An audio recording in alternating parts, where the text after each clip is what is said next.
6 cara hidup, cara berpikir. Yang pertama, Nasruddin ini hidupnya susah. Sering ketemu kemalangan, kesulitan. Tapi dia mengelola semua penderitaan, kesumpekannya jadi tertawa. Nanti kamu coba ya, kamu punya masalah apa saja, kamu sikapi itu dengan tertawa. Kok lucu ya aku ini, kok lucu ya dunia ini, kok lucu ya masyarakat ini, kok lucu ya politik itu, kok lucu ya KPK itu. Misalnya ada koruptor ketangkap, dada-dada sambil ketawa itu kan. Oh itu. Iya. Koruptor ternyata gayanya wis kaya Nasruddin. Wong dapat masalah besar, penjara menanti masih bisa dada-dada dan ketawa. Oh itu kan kamu ketawakan juga kan, ketawanya mereka itu gaya Nasruddin. Kamu ada masalah apapun tertawa. Misalnya kamu nonton TV, nonton artis kok cakep-cakep ya, aku pingin lo punya pacar kayak gitu. Terus kamu ngaca, terus kamu ketawa. Iya ya, aku koyong ini kok mimpinya kayak gitu misalnya. Terus kamu tertawa, tidak apa-apa. Jadi ada, itu kan penderitaanmu. Nah, rumusnya Nasruddin, penderitaan diubah jadi tertawa. Jangan terus sumpek stres. Kalau stres kamu susah nanti. Ketawa, dinikmati. Sholat subuh jam 7, ketawai dirimu. Ya. Ya kan, kok ya lucu yo aku ini ngaku anak soleh tapi sholat subuh jam 7. Itu kan lucu hidupmu. Gaya Nasruddin begitu. Terus gaya Nasruddin yang kedua, pura-pura bodoh, jangan ngaku pinter. Tapi bukan pura-pura tolol apa pura-pura ndak waras loh ya. Pura-pura bodoh itu jangan gaya minteri orang. Orang yang bermanfaat itu kayak Sokrates itu loh. Dia merasa ndak tahu dan kalau ngajak ngobrol bukan dia ngasih kebenaran, tapi yang diajak ngobrol ketemu kebenaran dengan sendirinya. Jadi tidak nyekoi, tapi orang tercerahkan dengan sendirinya. Itu sebenarnya gaya Sokratik dan gayanya Nasruddin juga begitu. Dia ngomongnya lucu-lucu tidak jelas, tapi orang jadi tercerahkan, tersindir. Oh iya ya, berarti aku selama ini keliru, aku selama ini tidak pas.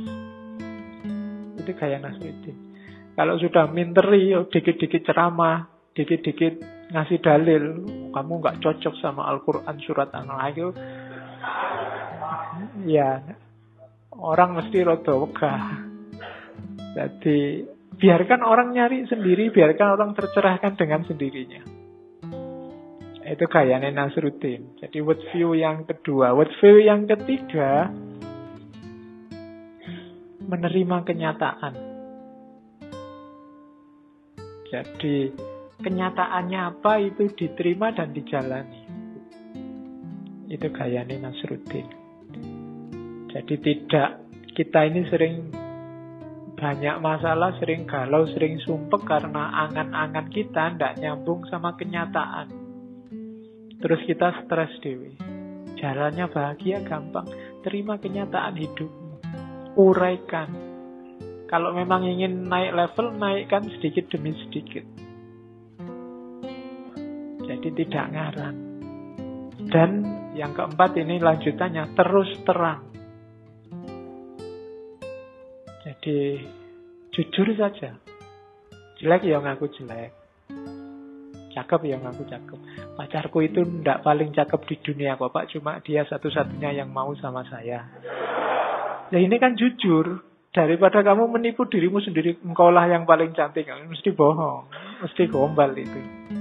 Kalau ditanya, aku yang paling cantik ya? Ya ndak. Cuma kamu yang mau sama aku.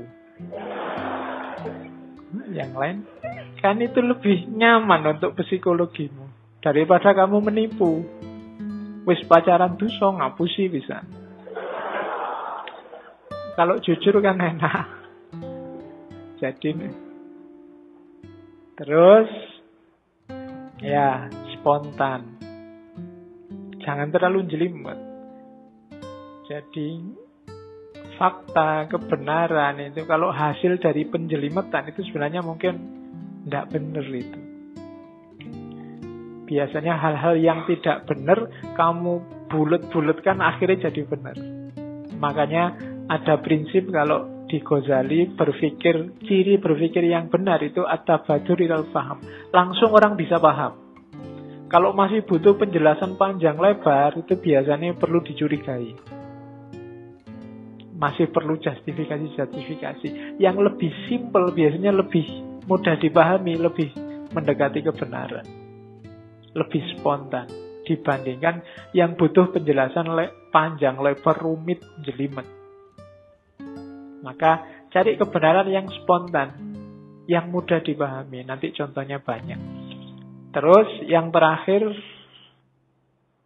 seorang Nasruddin tidak mudah takut, pemberani. Bahkan sama raja, sama penguasa, sama penjajah sekalipun dia berani. Jadi kelihatannya simpel, berani melucu di depan seorang penguasa, penjajah besar. Tapi itu tidak sembarangan orang bisa begitu. Itu yang bikin gentar para penguasa kayak Diogenes kemarin. Jadi pemberani cirinya. Jadi berani, terus terang, melihat kenyataan apa adanya, kemudian tidak merasa pinter, tidak merasa tinggi, kemudian melihat realitas dengan senyum, dengan tawa. Melihat persoalan dengan cara tertawa. Dari situ kalian akan ketemu seorang Nasruddin. Jadi hidup yang santai.